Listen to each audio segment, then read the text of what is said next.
Well, for more, I'm joined here on set by France 24's Andrew Hilliar from our International Affairs Desk. Andrew, first the US said it was sending a delegation for peace talks. Then it attacked an Iranian cargo ship. I mean, talk us through the latest developments, first of all. Yeah, it is a confusing situation. Just a few hours after US President Donald Trump announced the US was sending a delegation to Pakistan, this happened. A US Navy destroyer, attacking an Iranian cargo ship that was heading to Bandar Abbas. So this is the statement that was put out by US Central Command describing that incident. The ship trying to break the US naval blockade. The military warned it for 6 hours before firing on the engine room, and then Marines from the 31st Marine Expeditionary Unit boarded the ship, and we have pictures of Marines boarding the ship. It took place during the night, as you can see on your screen there. So this kind of illustrates what has been a really confusing situation in the Strait of Hormuz. You effectively have a double blockade. On Friday, just to remind viewers of what happened, Iran's foreign minister said the strait was open. Then he came under criticism from Islamic Revolutionary Guard Corps linked media outlets.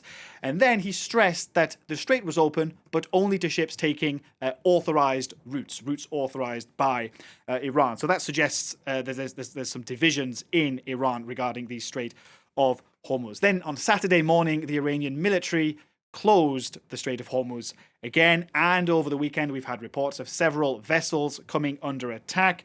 The Indian government confirming that 2 Indian-flagged vessels had been attacked over the weekend. The Iranian envoy was summoned in New Delhi, and on Sunday, French shipping company CMA-CGM confirming that one of its vessels had also been attacked on Saturday. So shipping essentially at a standstill in the strait. I mean, it feels like the Strait of Hormuz has opened and closed more often than a cat flap over the last few days, doesn't it, Andy? I mean, why is it proving so difficult to open up this strait? Well, essentially because Iran wants to flex its muscles over the waterway now since discovering that it has serious leverage.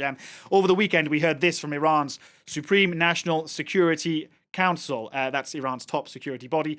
They said Iran is determined to maintain oversight and control over traffic through the strait until the war fully ends. So that means Iran designated routes, the payment of fees, and the issuance of transit certificates. This is essentially what hardliners in the regime want, Stuart. They don't want to give up control, and they can do that, Stuart, because they still have large stocks of weapons, an arsenal of weapons that has remained largely intact, as you can see on your screen there. And what that means is that commercial shipping, any commercial shipping that tries to transit through the strait, is extremely vulnerable. The US and Israel went into this war, Stuart, angling for regime change. Now, one of the top objectives of the US is to get the Strait of Hormuz to reopen again as it was before the war. And here is why that objective is so important. I'm going to show you a map now. Remember, a significant portion of the world's trade and energy passes through just a few choke points, and I've illustrated a few of those on your screen there. And what world leaders fear, Stuart, is that Iran's leverage over the waterway, over the Strait of Hormuz, could set a bad precedent going forward. Finally, Andy, when we heard from the top of the bulletin from Reza Sayar, our correspondent in Iran, about the latest diplomacy, Iran's still not confirming its participation or not in this second round. I mean, will they go ahead? Do you think Iran will turn up? Will the US even turn up? We're not 100% sure, are we? Yeah, well, like the Strait of Hormuz, this too is a very confusing situation. On Sunday, the US said that J.D. Vance would lead a US delegation to Pakistan, which would include Jared Kushner and Steve Witkoff for a second round of peace talks. There had initially been confusion over whether or not J.D. Vance would be in that delegation, the US vice president. We've just had some new lines coming in over the last hour from Iran's foreign ministry, from the foreign ministry spokesperson, saying that no plan had been made to attend those second talks, and then adding that no decision had been made. So leaving perhaps a door open there, a door ajar for a decision, but essentially accusing the US of violating the ceasefire and of not being serious about diplomatic efforts, of not taking diplomatic efforts seriously. Now, if those peace talks were to go ahead, and they had been expected to go ahead at some point, here's what could happen. Several media reports, including Axios among them, have been saying over the past week that progress towards a framework agreement has been made, and that would tie in with what Iran's deputy foreign minister had said over the weekend at the Antalya Diplomacy Forum. He said that there was work towards a framework agreement.